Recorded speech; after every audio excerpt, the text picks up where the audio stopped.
Sveiki, šitą užduotis atliksime kartu, tai yra asinchroninis nuskaitimas iš kelių failų vienu metu. Mūsų tikslas yra parašyti programą, kuri nuskaitys failus iš nurodyto katalogo ir parašius programą jį pasileis ne vieną kartą ir nerankiniu būdu, plus padarysime, kad šita programa pasileidinėtų automatiškai, tarkime, kas minutę arba galima nustatyti kas valandą ir panašiai. Tam naudosime Windows įrankį, priemonę, kuri vadinasi Task Scheduler, užduočių kalendorius ar kažkas panašaus, jeigu toks pažodinis vertimas. Taip, tai užduotis, tai pasirašysiu užduotį čia, parašyti programą, kuri iš nurodyto katalogo perkelia failus į kitą katalogą processed, o esamų katalogų turinį perkelia į results, tarkim, CSV failą. Na va toks. Į kitą katalogų procesas, o esamų katalogų turinį perkelia į results CSV failą. Dabar ko mums reikės pačioj programai, kaip galvoti, pirmiausia mums ko reikės, susirinkam duomenis, ko mums reikės kelių iki failo, katalogo failo. Toliau ko mums dar reikės? Reikės patikrinti, ar yra katalogas processed, ne? Susidarom planą processed ir jei nėra sukurti. Toliau kitas reikės sukurti taskus kiekvienam failui. Prieš tai paimti failus iš katalogo. Reikės paimti tos failus. Faile gali katalogo būti skirtingi kiekiai, įvairūs kiekiai, kartais 10, 20 failų ir panašiai. O kartais ir nei vieno failo gali nebūti. Toliau ką dar reikės? Reikės iš kiekvieno failo išimti turinį ir perkelti į results CSV failą. Apsibrėžiau, ką man reikia padaryti. Pirmiausia, visada turiu suprasti, ką man reikia padaryti.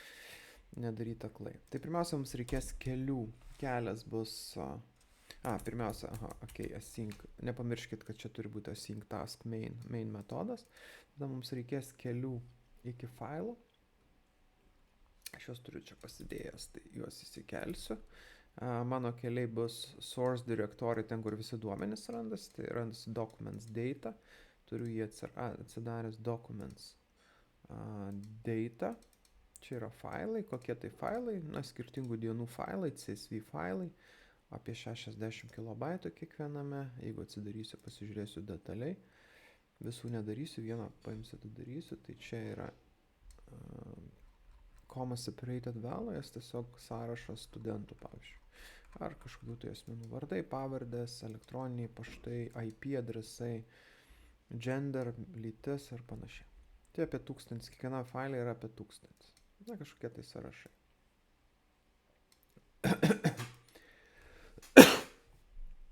Taip, tai turime datą ir ten esančius failus. Mes nenurodom į kiekvieną failą, mes automatizuotai paimsim, nuskaitysim iš katalogo visus failus, paimsim. Toliau yra kitas katalogas, processed. Į processed katalogą, jo dar nėra, mes jį sukursim, arba nekursim, jeigu jis bus. Čia turės dar būti processed katalogas, kitas documents.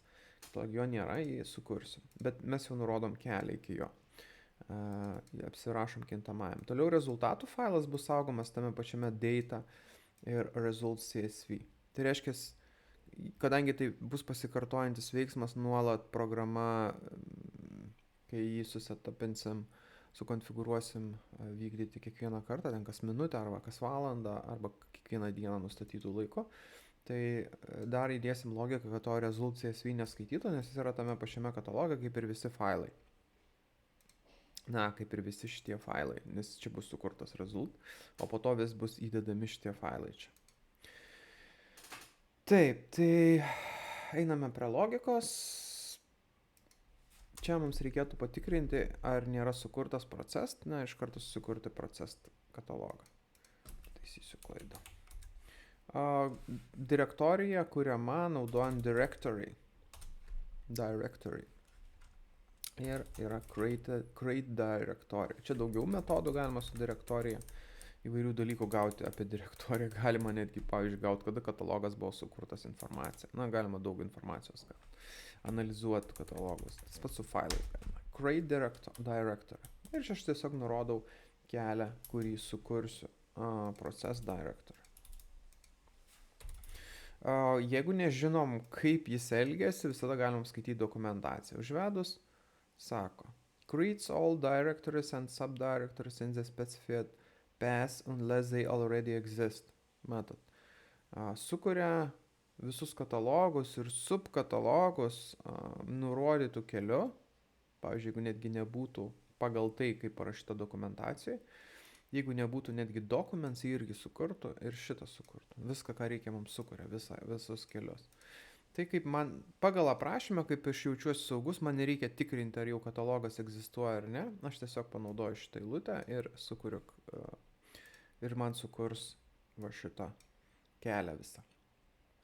Toliau kitas žingsnis, man reikės sukurti taskus, nes mūsų užduotis yra vienu metu pradėti apdoroti visus failus ten esančius. Kodėl taip geriau? Todėl, kad sutaupysim laiko. Jeigu kiekvieną failą apdorosim atskirai, tai mes užgaišim daug laiko. Dabar mes apdorosim visus vienu metu, pasimsim visus ir iš karto visus startuosim. Tam naudosim asinchroninį kontekstą. Tai apsirašysiu kintamąjį list task string. Tai bus sąrašas taskų. Kiekvienas taskas tai realiai metodas, o kiekvienas metodas grąžins stringą. Ir čia bus, pavadinsiu file tasks lygu new. Man čia automatiškai antrą pusę sukuria. Tai va toks sudėtingas, kompleksuotas šitas, nes kadangi man sąrašo užduočių reikia ir tos užduotis grąžins stringus. Tada, aišku, tada man reikia išsitraukti visus katalogus. Tai yra failas. Pasivadinsiu kintamai list string all files lygu. Vėlgi naudojam directory. Directory turi enumerate files. Enumerate files grąžina visus kataloge esančius failus. Ir čia nurodom kelią iki failų.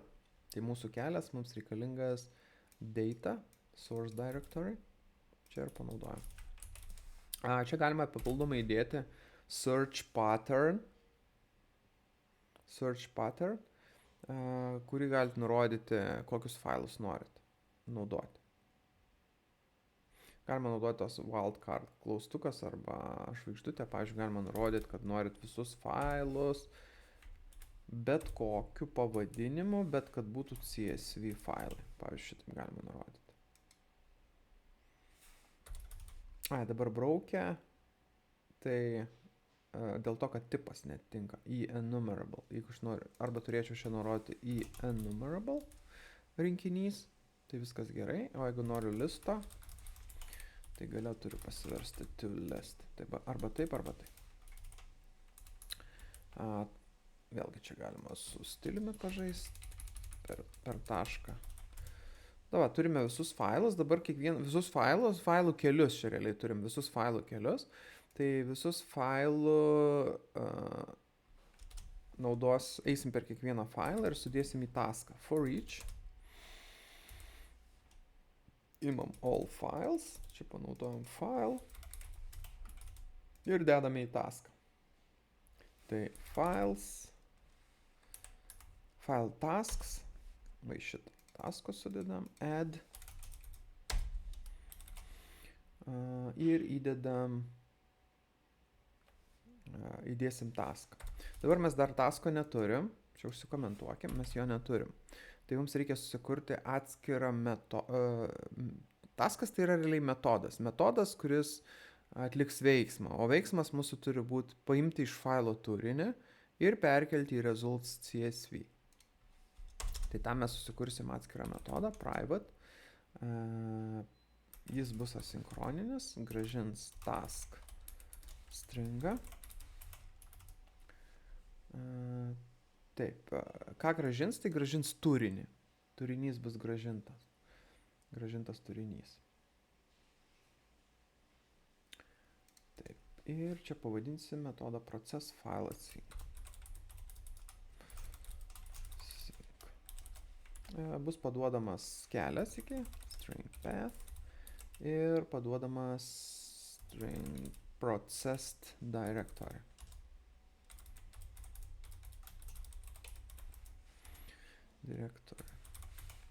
Apdorotas katalogas, tai realiai mes paduosime šitą, nes kad žinotų, kur perkelt į result CSV.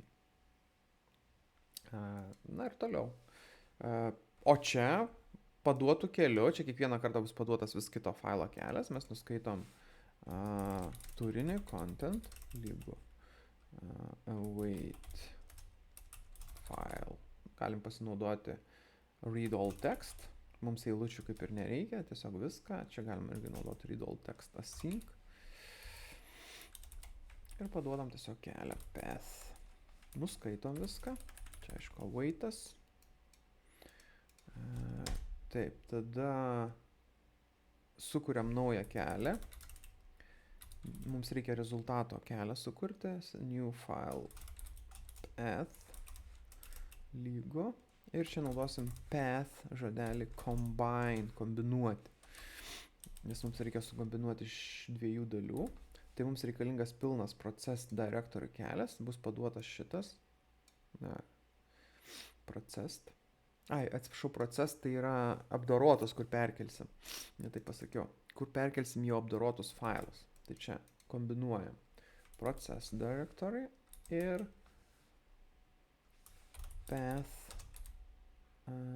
get file name. Iš būtent to path pasiėm. Čia paduodam, iš kurio nuskaitysim, nuskaitom turinį. Kai nuskaitom turinį, jis mums nereikalingas, generuojam naują kelią, į kurį perkelsim apdorotą failą. Ir naudojame klasės file statinį metodą move yra toksai, galima perkelti. Tai čia nurodomas, jeigu skaityti dokumentaciją, source file name, iš kur į kur.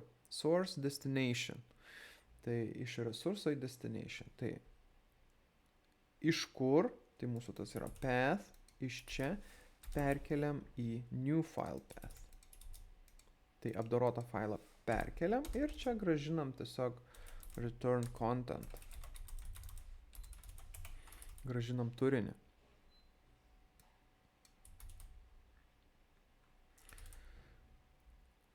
Kai turime šitą metodą pasirašę, čia jau galime įsidėti taską. Čia galime įsidėti taską. Ir taskas bus realiai šitas metodas. Processed. Nes taskai ir yra metodai. Nes mes turim prie metodo task pasirašę. Čia sinchroninio programavimo privalumas. Tai čia realiai paduodam file ir paduodam processed directory. Taip, šitą paduodam. Taip, dabar kažkas netinka. Static dar čia turi būti. Perduodam. Ir tada rezultatus. Dabar, kadangi šitas gražina, vis gražina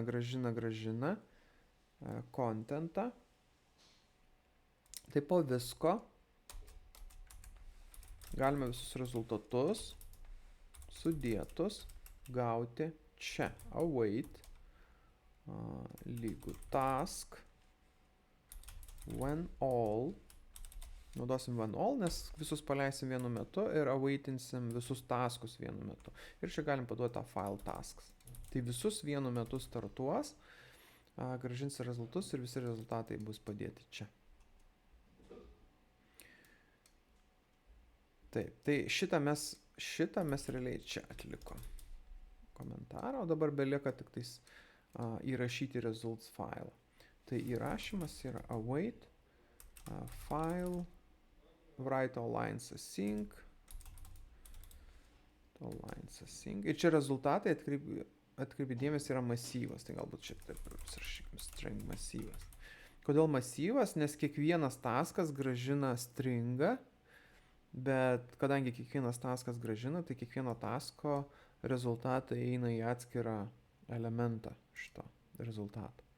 Ir čia mes turime eilutes, tai eilutes ir įrašom write all lines async, nurodytų keliu result file ir results. Visus rezultatus surašom. Tai results mūsų failas yra čia.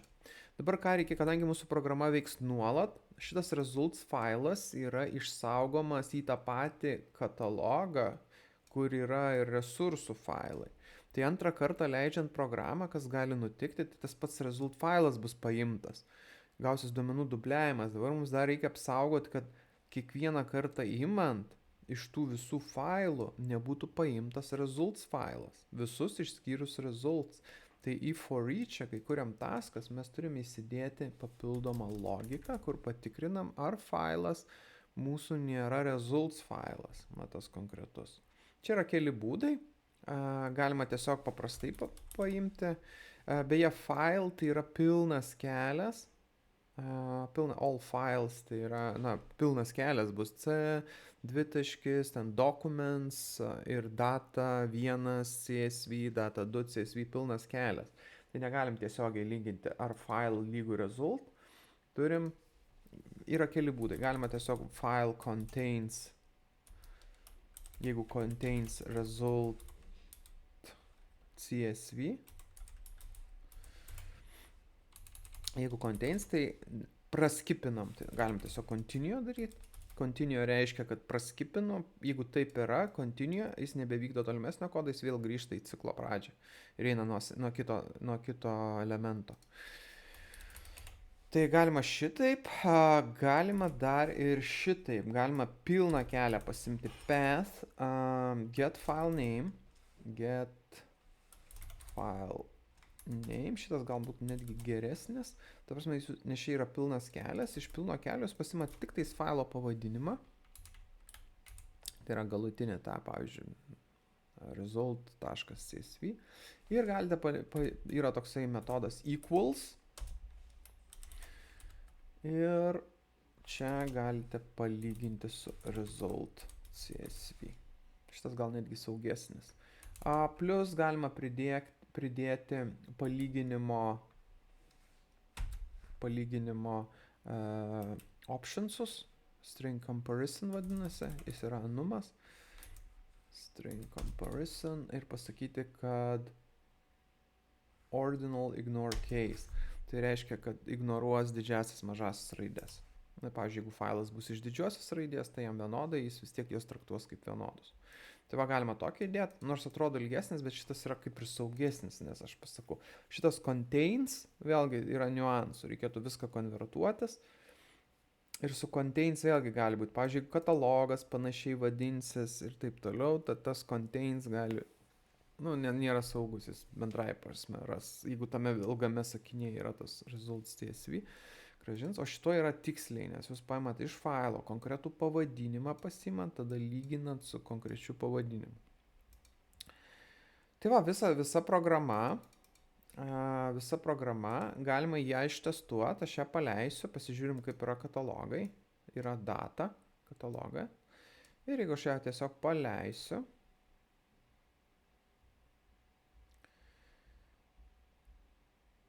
ranina,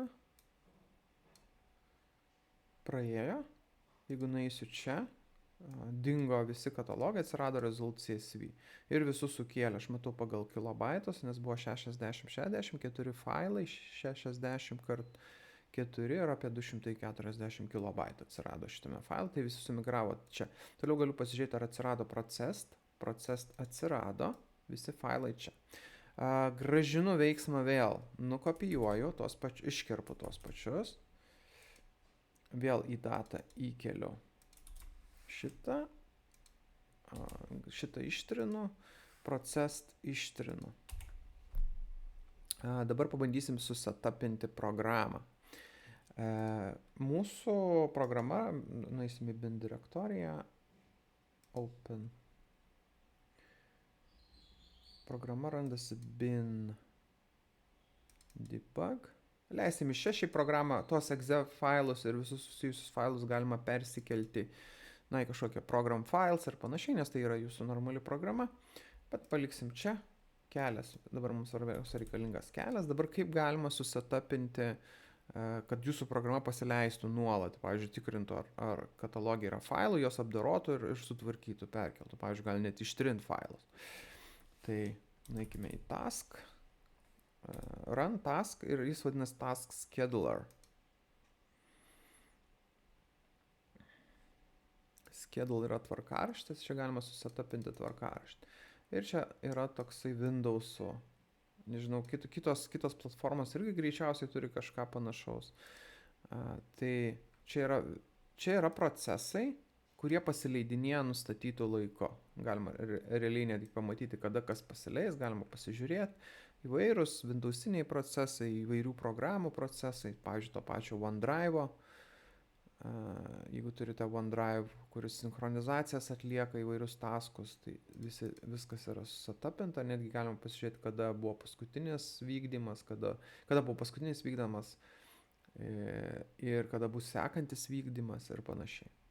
Dabar kaip sukurti naują, tai tiesiog ant task scheduler library galima spausti naują ir create basic task.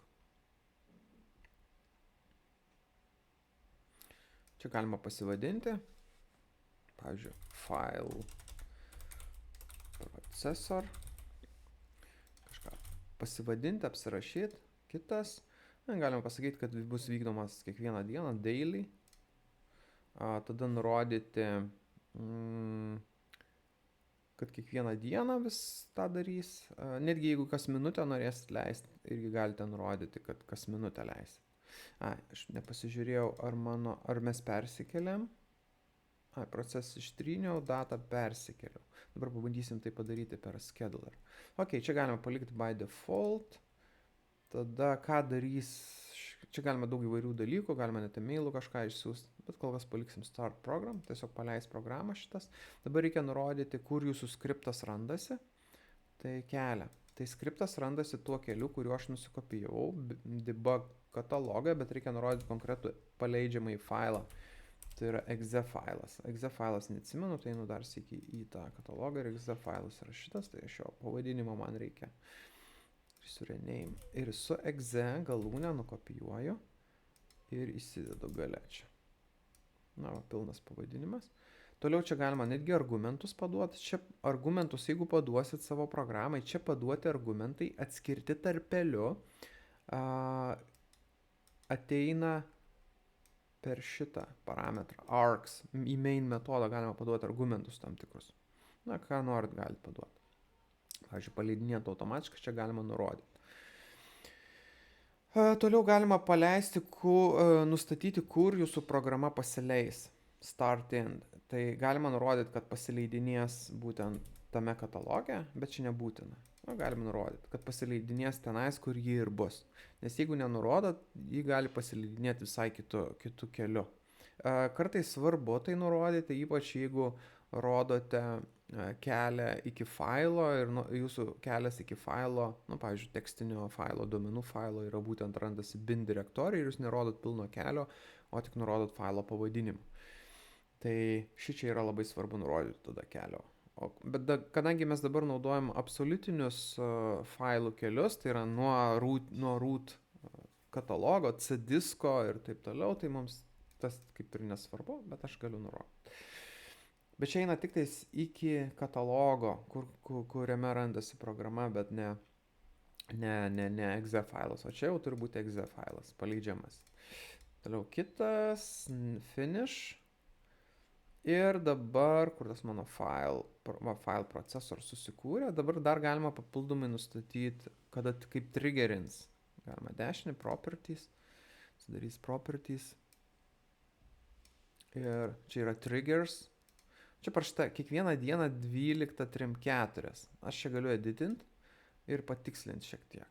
Dar toksai didesnis. Daily ir čia galima nurodyti repeat task every 1 hour ir čia galima nurodyti, pavyzdžiui, kas 5 minutės. Pavyzdžiui, kas 5 minutės nori.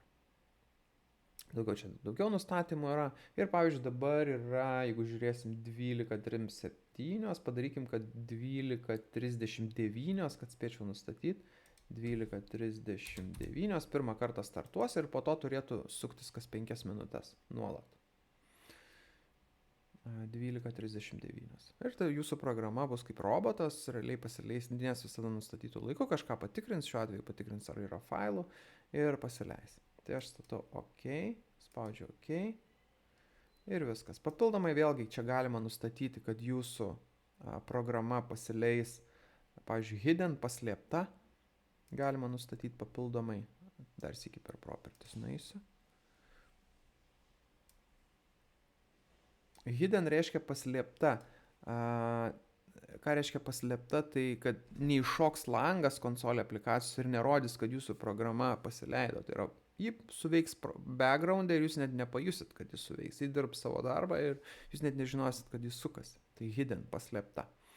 Tai gerai, aš išsaugau paslėptą ir turėtų už minutės pasileisti. Galim nueiti į katalogą, tai realiai šitie failai turėtų būti apdoroti automatiškai. Palauksim 1 minutę. Ir turėtų atsirasti results CSV. Žiūrim, kiek laiko liko. Turėtų sekundės.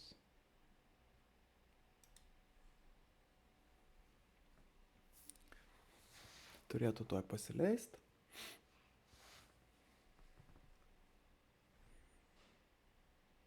A, 39 praėjo, dabar programa turėjo pasileisti. Failai. Vis dėlto nebuvo hidden. Neatsimenu. Gal reikia nustatyti dar kažką. Žodžiu, šitų konfiguracijų buvo iššokęs langas trumpam. Tai reiškia, vis tiek buvo langas iššokęs, bet turėtų nepasileisti. Gal restarto reikia. Bet iš tikrųjų šitas hidden pridedamas ir galbūt dar run with the highest privileges. Galbūt dar šitą reikia uždėti, tiksliai nepamenu. Bet esminis dalykas, kad buvo apdorota ir liko rezultatų failas. Dabar jeigu čia vėl katalogė atsirastų failai, tam tikri failai, jie būtų kas 5 minučių, vėl po 5 minučių pasileidžia programą ir apdoroja. Tai, ką mes padarėme, realiai sukūrėme programą, kurią katalogė tikrina, ar yra tam tikrų failų, juos nuskaito ir sukelia į bendrą failą rezultatų failą. Ir kiekvieną kartą įdėjus failus, šitą programą kas 5 minutės pasileis. Sukonfiguravom task schedulerį atitinkamai. Tai va. Tai tiek šiandien.